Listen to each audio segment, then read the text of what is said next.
एक छोटे से गांव में, जहां हरियाली आंखों को चुरा लेती थी और पक्षी सुबह सुबह गीत गाते थे, रामू काका रहते थे।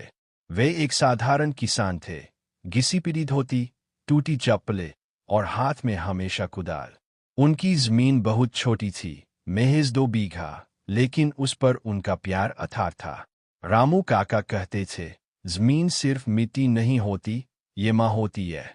ये हमें खाना देती है, हमारे बच्चों को पढ़ाती है, हमारे घर की छत बनाती है। एस्टरिस्क। हर सुबह वे सूरज निकलने से पहले उठ जाते, अपने बैलों, गंगा और जमुना को जोत में बांधते और खेत की ओर चल पड़ते। गर्मी हो या सर्दी, बारिश हो या धूप, उनकी मेहनत कभी नहीं रुकती थी। एक साल बारिश नहीं हुई, सूखा पड़ गया, कुएं सूख गए, फसलें झुलस गईं। गांव के कई किसानों ने हार मान ली, कुछ शहर चले गए, कुछ नौकरी ढूंढने लगे। लेकिन रामू काका ने हार नहीं मानी। उन्होंने पुरानी किताबों से जल संरक्षण के तरीके पढ़े, खुद हाथ से एक छोटा सा तालाब खोदा, बारिश के पानी को इकट्ठा करने के लिए नालियां बनाई, फसलों की जगह सूखे के अनुकूल बीज बोए, बाजरा, ज्वार, मूंगफली।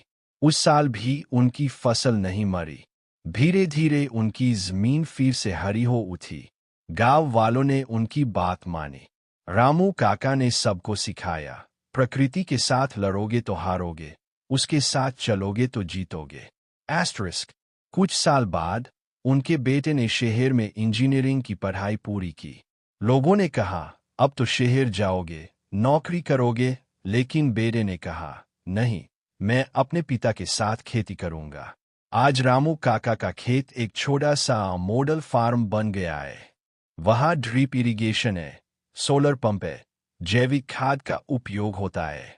गांव के युवा उनसे सीखते हैं। सरकार ने उन्हें कृषि रत्न पुरस्कार दिया। लेकिन रामू काका आज भी वैसे ही है, सुबह खेत में, शाम को अपने पीपल के पेड़ के नीचे चाय पीते हुए और बच्चों को कहानियां सुनाते हुए।